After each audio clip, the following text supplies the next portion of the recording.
It is wonderful to be here, reunited with so many friends, supporting the DFL in a state with such a long, proud, progressive tradition.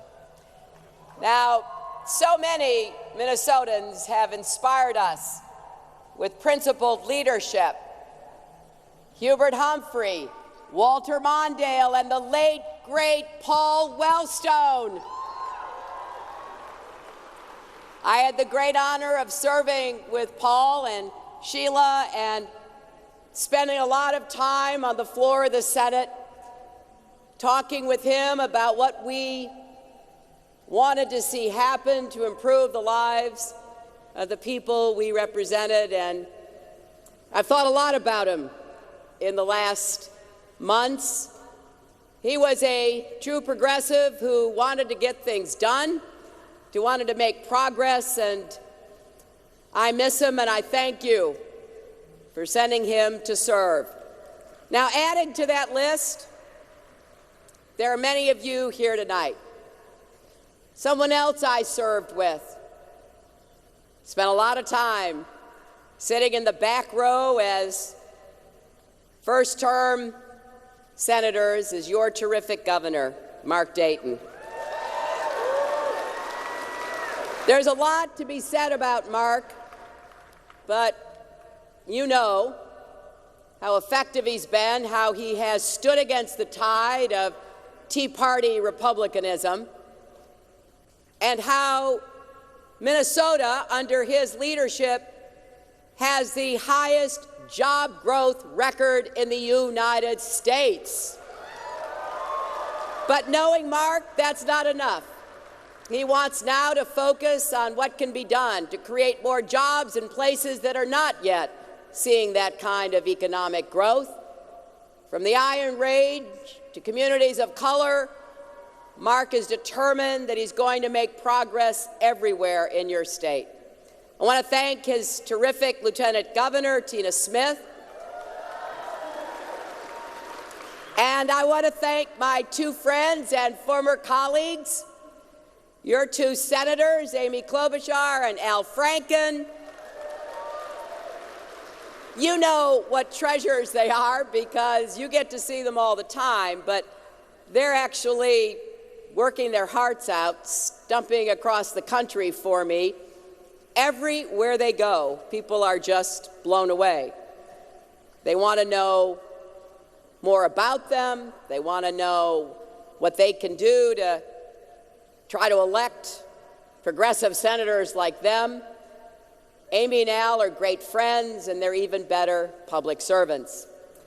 To Mayors Chris Coleman and Betsy Hodges, to the members of Congress representing you, all the state and city officials who pour your hearts into serving the people of Minnesota and our country every day, I thank you. Now, we've come together at an important moment. When I started this campaign last April, I knew we were facing challenges as a country. Talking to families across America has made it even clearer to me. It is appalling to encounter the indifference and neglect that I saw firsthand when I went to Flint last Sunday. Those children and their families have been poisoned with lead in their water because their governor wanted to save money. When I meet with a home health aide in Nevada who's been taking care of other people's loved ones for 40 years, and learned she has never earned enough to put away even 1 penny for her own retirement, there's something wrong. It's also wrong that the cashier I met in New Hampshire is paid less than her son for doing the same job at the same company where she's actually worked longer. And I'll tell you what else is wrong. It's wrong that American companies play legal tricks to sell themselves on paper to companies overseas to avoid paying their fair share of taxes here at home. Now, the most egregious example of that is a company from Wisconsin called Johnson Controls. Johnson Controls makes auto parts. When the economy crashed in 2008, they, along with the auto companies, came to Washington asking for help. In fact, they went from office to office. The Republicans' response was, let the whole auto industry die. Take all those millions of jobs in all those communities and let them just die. President Obama and the Democrats in Congress listened, constructed a program to help, provide financial support to the companies and the suppliers and others, and it worked. It worked so well that those companies paid back the U.S. Treasury ahead of time. So what's happened in the last month?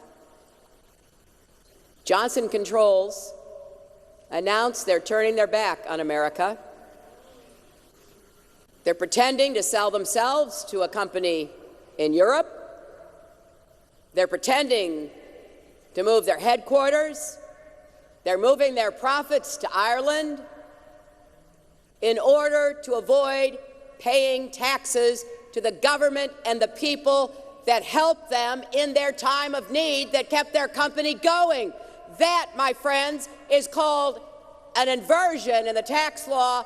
I call it a perversion, and together we're going to shut down those abuses when I get into office. There's no wonder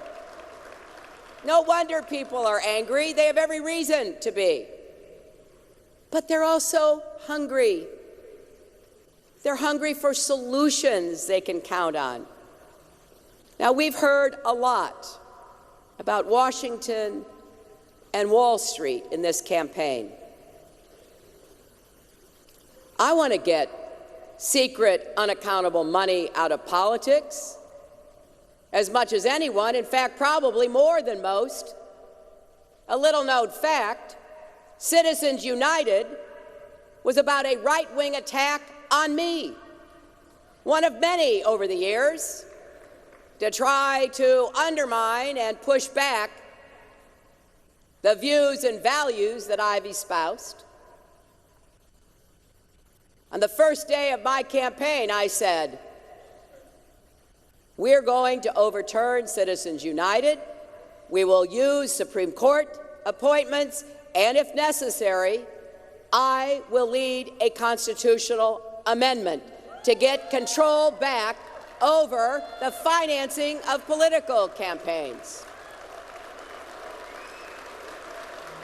I've also made it clear we can't let Wall Street threaten Main Street again. No bank should be too big to fail, no executive too powerful to jail. And we have the authority now to do that. Thanks to President Obama, your senators and others, the toughest regulations on Wall Street since the 1930s were passed in the Dodd-Frank bill that gives the government the authority to go after any bank that poses a systemic risk. So that's available. It has to be used if appropriate, and I will use it. But I want you to understand this. After we do everything we can to get control again over the financial industry, get control again over campaign finance, we can't stop there. We need to get jobs growing and incomes rising. Too many Americans can't find a good-paying job, no matter how hard they try. People haven't had a raise in 15, 16 years. We need a bold national mission to create millions of jobs in clean energy, manufacturing, and infrastructure. We need to deal with high college costs and student debt. They're holding so many young people back from starting their lives. And yes, we need to create more jobs for young people, because being out of work at the start of your career can have lifelong repercussions. Now, earlier today, in South Carolina, I shared my plan to help move more than 36,000 unemployed young people here in Minnesota and across the country, in numbers pegged to each state. Because it's not enough just to be against things. Yes, that's important. But America, we are the nation that gets things done, that charts the future, that makes a difference in the lives of the people of this country. We need an agenda to unleash the innovation of our entrepreneurs and small businesses. So we have to tackle the economy. We have to tackle the barriers economically that stand in the way of people getting ahead. But there are other barriers holding Americans back too. African American families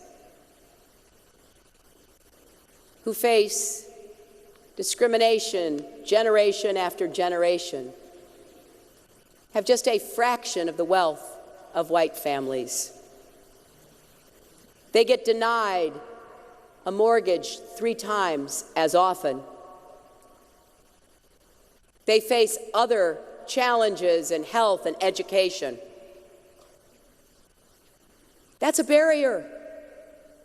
That's a barrier that stands in the way of their dreams and aspirations.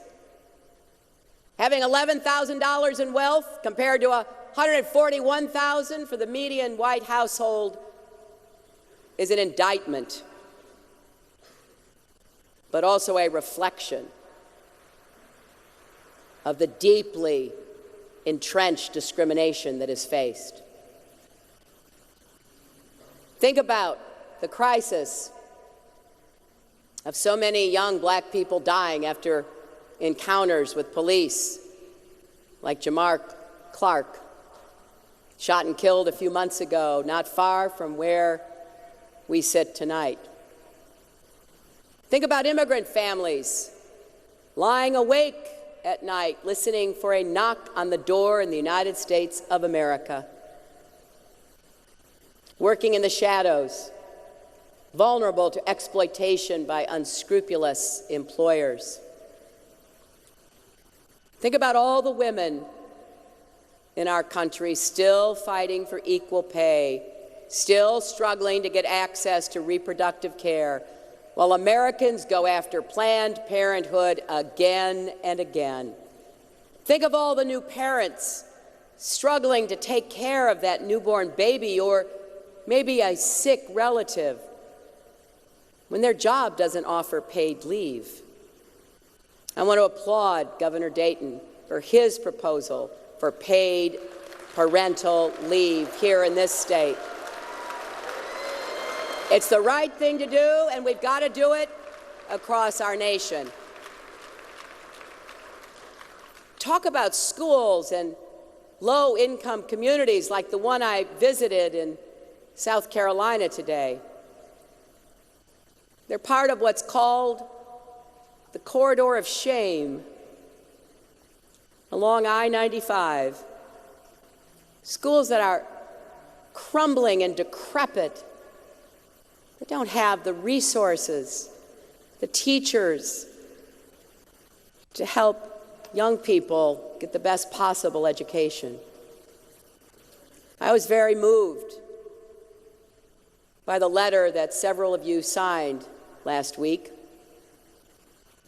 asking the White House to allocate more funds for schools that educate Native American kids right here in Minnesota.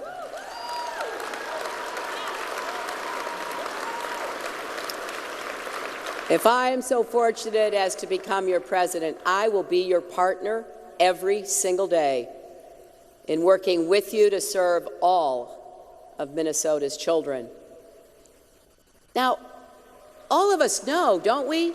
Don't we know that we need real solutions to the challenges we face? I'm running to tear down all the barriers that hold people back across our country. And I am not making promises I can't keep.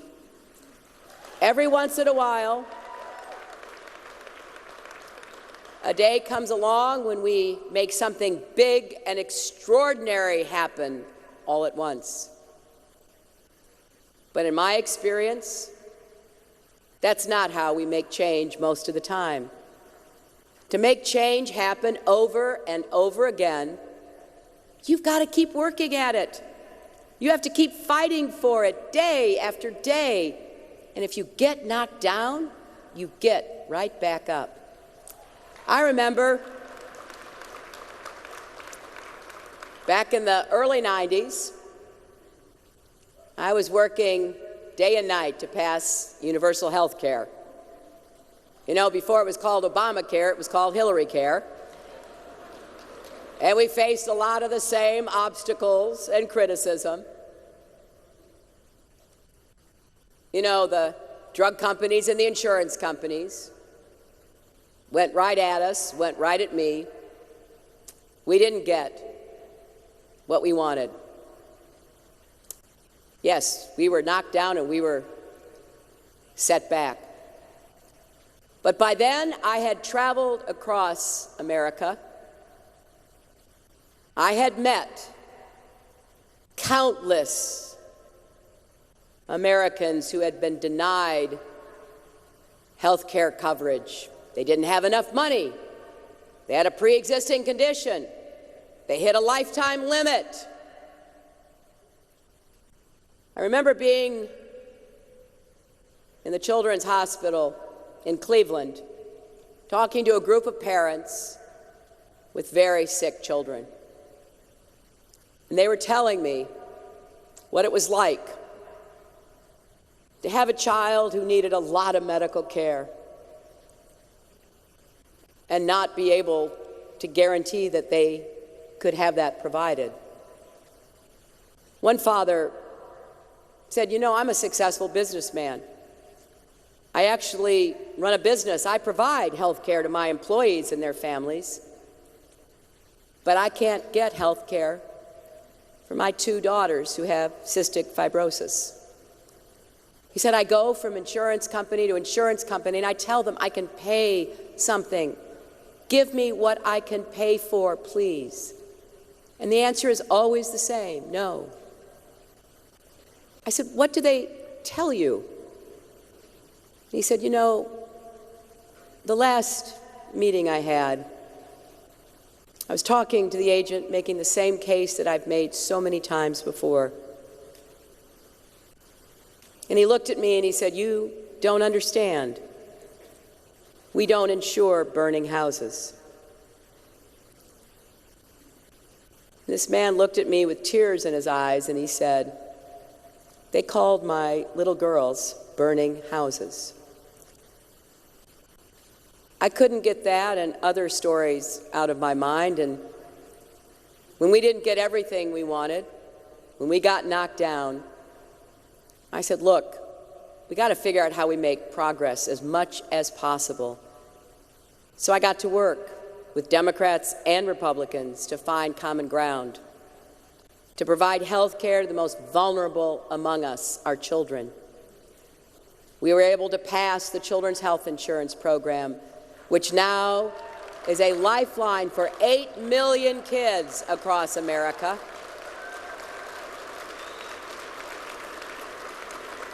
I never gave up on the dream of universal health care, not for a second. And 8 million kids, as great as it wasn't everything we wanted, but it was real. It was achievable. It made a profound difference. And I couldn't bear the thought that we would leave children without health care even a single day longer than we had to.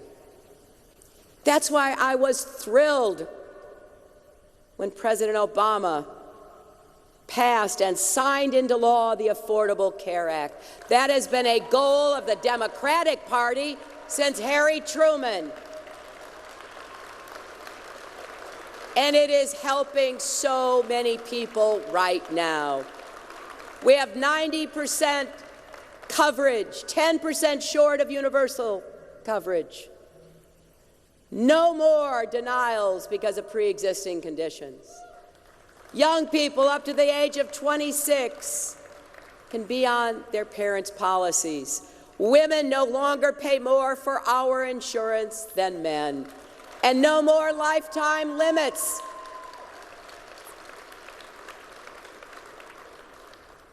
So yes, I'm going to defend it. I know how hard it was to accomplish.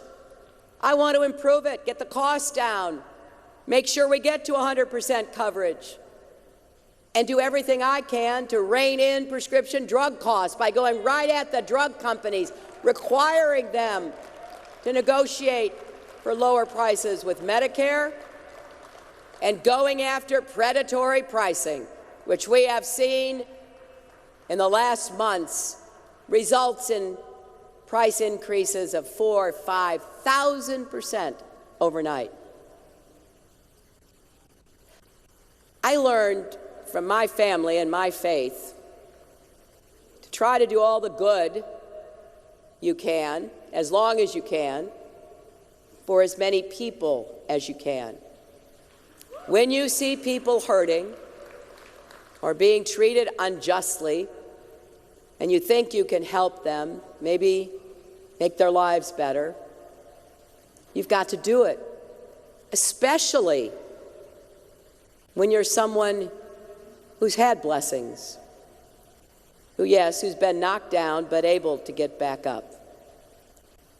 That's why I say with all my heart, we're going to build on the Affordable Care Act. We're not going to start over. We're not plunging this country in some contentious national debate where we'd have to go from 0% to 100%.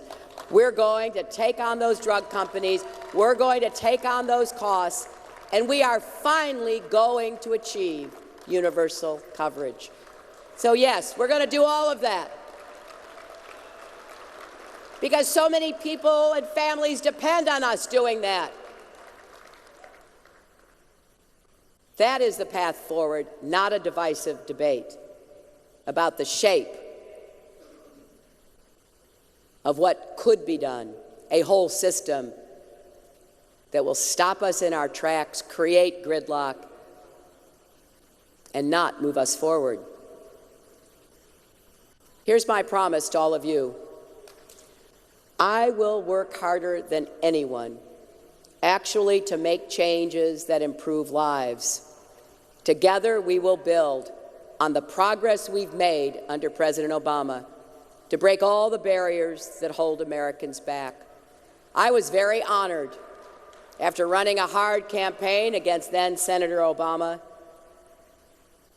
to be asked to serve as his Secretary of State. The trust that he placed in me, the opportunity that we had to work together on behalf of our foreign policy and national security was an enormous privilege.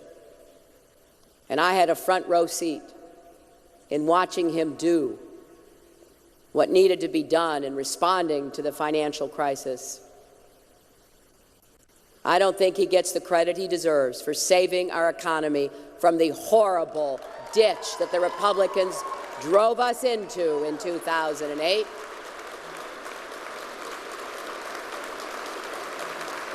I think he's shown great presidential leadership in dealing with the implacable opposition of the right wing and the Republicans and the Tea Party. I think millions of Americans are better off because of his presidency. So I, yes, will build on the progress he's made, because I am a progressive who actually likes to make progress.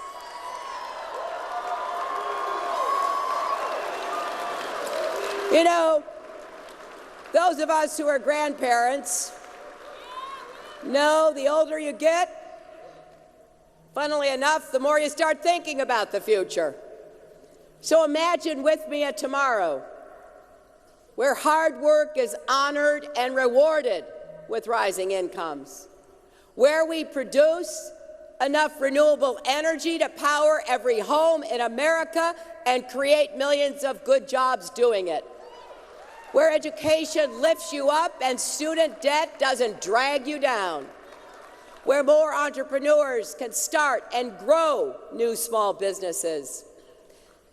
Imagine a tomorrow where every American knows that, no matter what their race or religion or sexual orientation or gender identity, they'll have an equal shot at achieving their dreams because this is their country too. Imagine a tomorrow where gun violence no longer stalks our country and elected officials stand up to the gun lobby, not get intimidated.